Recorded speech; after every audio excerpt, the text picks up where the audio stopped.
بسم اللہ الرحمن الرحیم۔ الحمدللہ، آج ہماری تلاوت کا آغاز چھٹے پارے سے ہوا۔ لا یحب اللہ الجہر بالسوء۔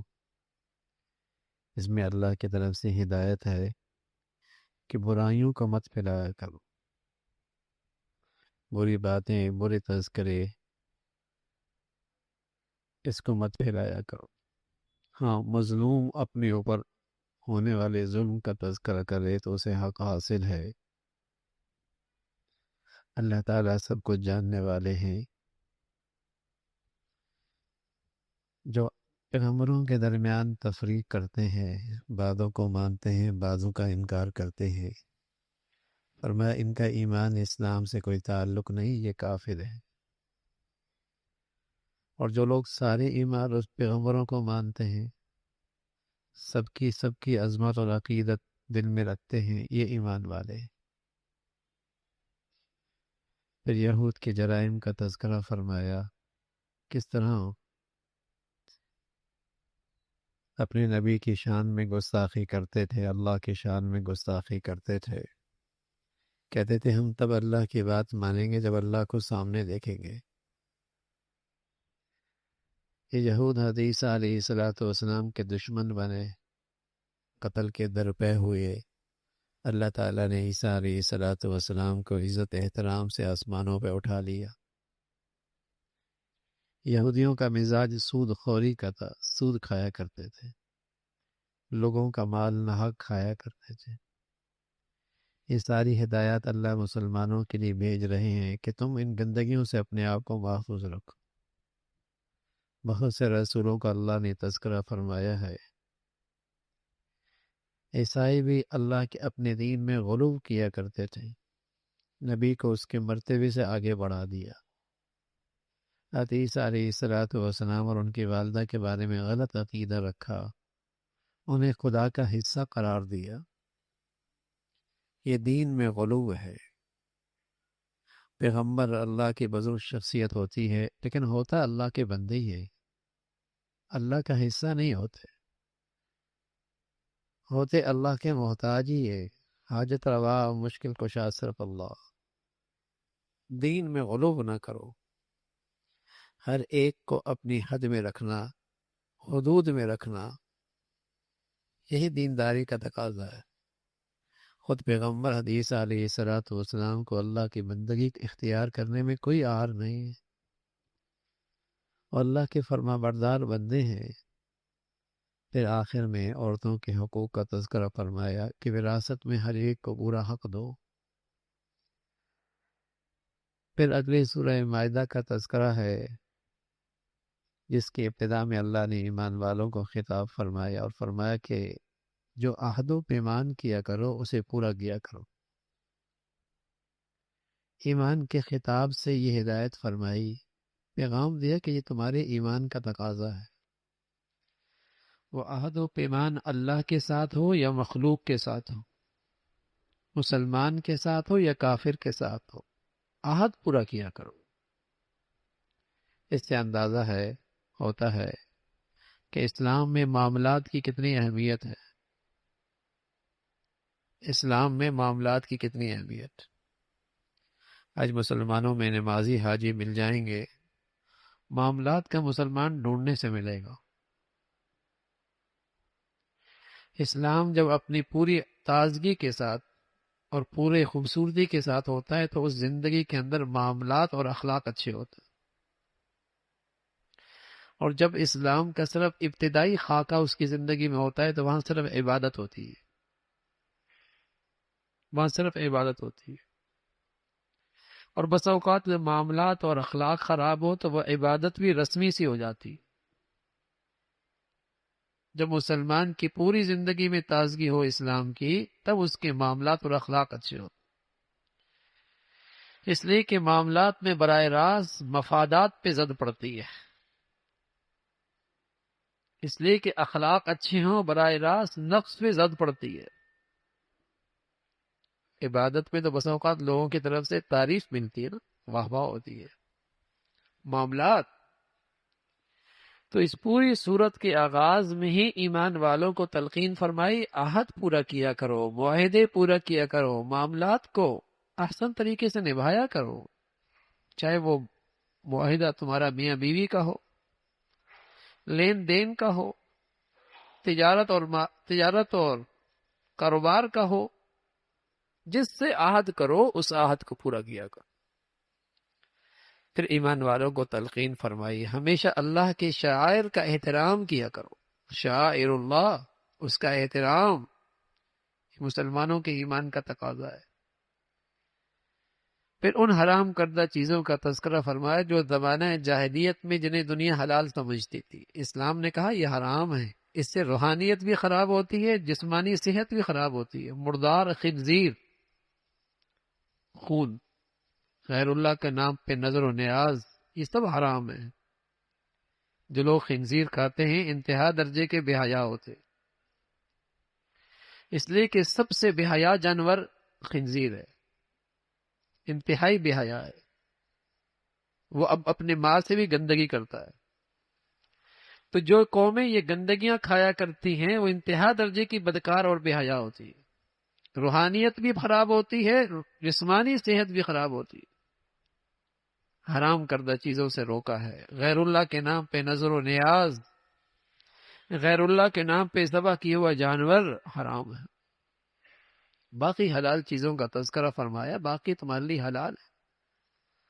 کتا ہے، ویسے تو اس کا لعاب بھی کپڑوں پہ لگ جائے تو ناپاک ہے، بغیر ضرورت کے گھر میں شوق کے رکھا رہا تو یہ زمانہ جاہلیت کی عادت ہے۔ اللہ کے نبی نے فرمایا رحمت کا فرشتہ اس گھر میں نہیں آتا۔ ہاں ضرورت ہے، دیہات میں رہتا ہے، جنگل میں رہتا ہے، چوکیداری کا کام کرتا ہے تو اس کی اجازت ہے۔ تو ایک کتا ہے جسے سکھایا جاتا ہے اور پھر اس سے شکار کیا جاتا ہے، فرمایا اس کا شکار حلال ہے۔ اب کتا جیسا جانور ناپاک، گالی دے تو آدمی یہ لفظ استعمال کرتا ہے، لیکن اگر یہ سکھائی ہوئی چیز پہ، سکھائی ہوئی اور تربیت پہ اثر لے لے، تربیت کا اور تعلیم کا، تو اس کا گوشت کھانا بھی حلال، یعنی اس کا شکار کیا ہوا بھی حلال۔ تو بتائیے اگر انسان تربیت کا اثر لے لے، تعلیم کا اثر لے لے، تو اللہ کے ہاں اس کا کتنا مقام ہو جائے گا، اس کا کتنا مرتبہ ہو جائے گا۔ پھر ایمان والوں کو تلقین فرمائی اللہ کے دربار میں حاضری سے پہلے طہارت، وضو، غسل، اس کے احکامات کا تذکرہ، اور اگر ان چیزوں کا استعمال ممکن نہ ہو تو تیمم، اللہ کی نعمتوں کا تذکرہ کرو، اللہ کی نے بہت نعمتیں دے رکھی ہیں۔ پھر اللہ نے جو قومیں موسیٰ علیہ الصلوۃ والسلام کو قوم کی نعمتوں کو نوازا اس کا تذکرہ فرمایا، لیکن اس قوم نے حد درجے احسان فراموشی، ناشکری کا معاملہ کیا، اللہ کے کلام میں تعریف کرنے لگے، اور یہی حال عیسائیوں کا تھا۔ انہوں نے بھی اللہ کی کتاب کو بدل ڈالا، آپس میں تقسیم ہو گئے، فرقوں میں بٹ گئے۔ جب اللہ کی نافرمانی ہوتی ہے تو قوموں کو سب سے پہلی سزا یہ ملتی ہے کہ وہ بہم دستے گریبان ہوتے۔ گناہوں کی ایک بڑی سزا جو اس دنیا میں ملتی ہے، وَنَسُوا حَظًّا مِّمَّا ذُكِّرُوا بِهِ فَأَغْرَيْنَا بَيْنَهُمُ الْعَدَاوَةَ، جہاں گناہ ہوں گے وہاں عداوتیں ہوں گی، جھونپڑی یا کوٹھی جہاں کھلی اللہ کی نافرمانی ہوگی ان گھروں سے محبت رخصت ہو جاتی، اس سوسائٹی اور معاشرے میں تقسیم در تقسیم ہونے لگتا ہے۔ گناہوں کی ایک دنیا میں سزا ملتی ہے، آپس کا اتفاق اللہ کی رحمت ہوتی ہے، اور آپس کا افتراق اور اختلاف یہ اللہ کے عذاب کی ایک صورت ہے، اللہ کی ناراضگی کی شکل ہے۔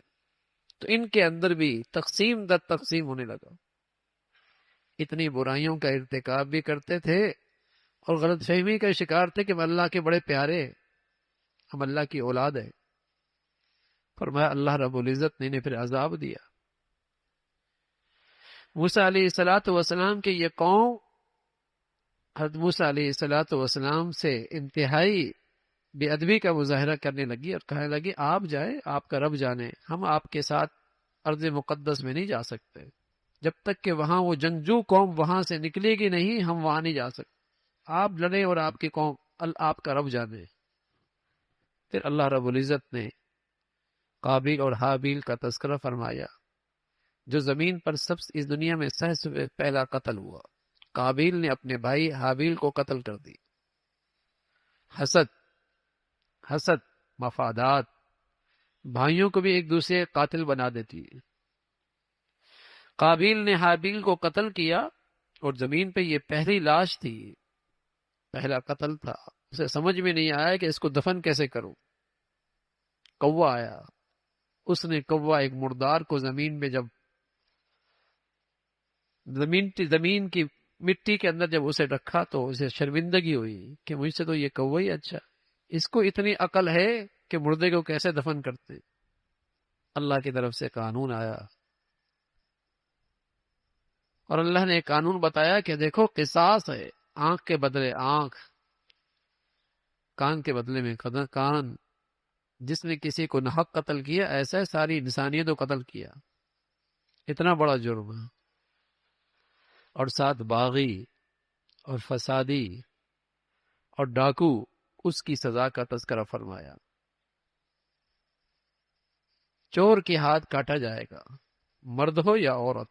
وَالسَّارِقُ فَاقْطَعُوا أَيْدِيَهُمَا، ہاتھ کاٹا جائے گا۔ یہ اللہ کی طرف سے حد ہے۔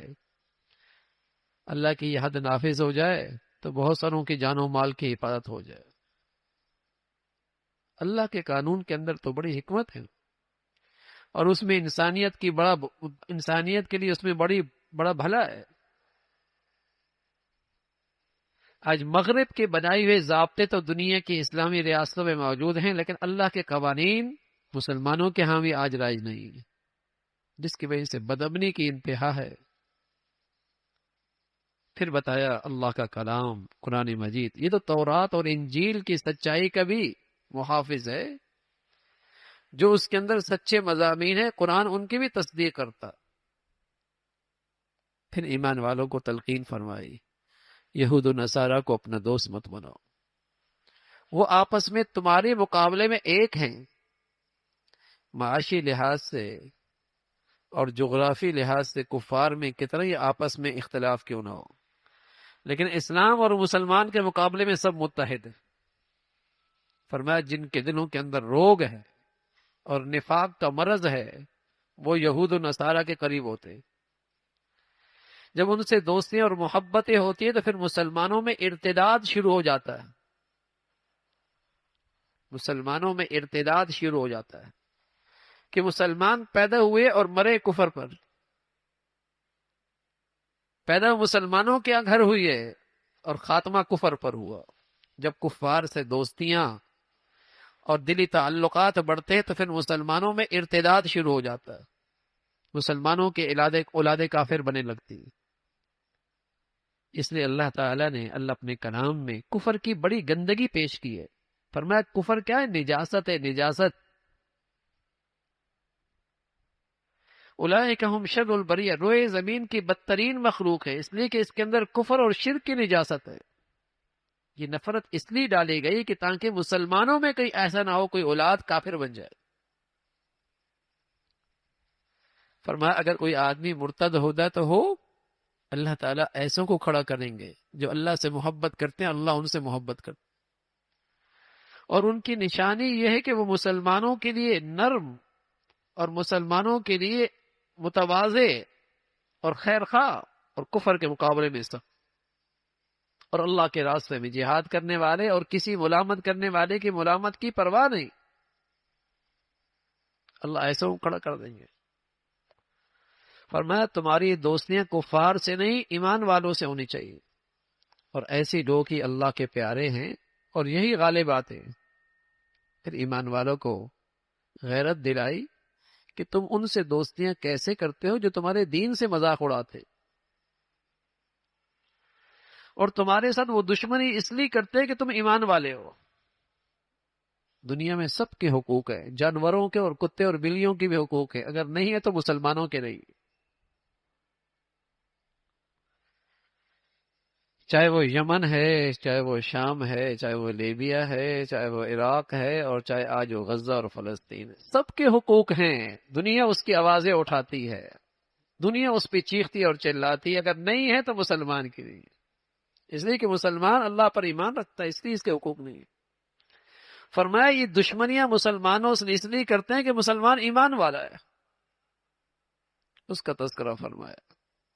پھر اللہ نے اپنے رسول سے کہا تم اللہ میرا پیغام پہنچاتے رہو، میرے ہاں یہود و نصارہ جو بھی ایمان لے کے آئے گا اس کے لیے بہترین اجر ہے، اور اس کے لیے کوئی خوف نہیں ہے، اس کے لیے بہترین انعام ہے۔ پھر عیسائیوں کا غلط عقیدہ کہ خدا ایک نہیں ہے، تین ہے، عیسیٰ علیہ الصلوۃ والسلام اور ان کی والدہ، اور تینوں مل کر اللہ کی ذات بنتی ہے۔ فرمایا یہ گمراہی ہے۔ حضرت صدیق، حضرت مریم تو اللہ کی پیاری بندی ہے، عیسیٰ علیہ الصلوۃ والسلام تو ان کے بیٹے ہیں، وَأُمُّهُ صدیقہ، دونوں کھاتے پیتے ہیں، یہ خدا کیسے ہو سکتے ہیں؟ اللہ تعالیٰ اپنی قدرت کی نشانیاں بنائے ان دونوں کو۔ پھر اللہ تعالیٰ نے بنی اسرائیل پہ لعنت فرمائی، ان کو اپنی رحمت سے محروم فرمایا، اور رحمت سے محروم اس لیے فرمایا کہ وہ برائیاں دیکھتے تھے اور برائیوں سے روکتے نہیں تھے۔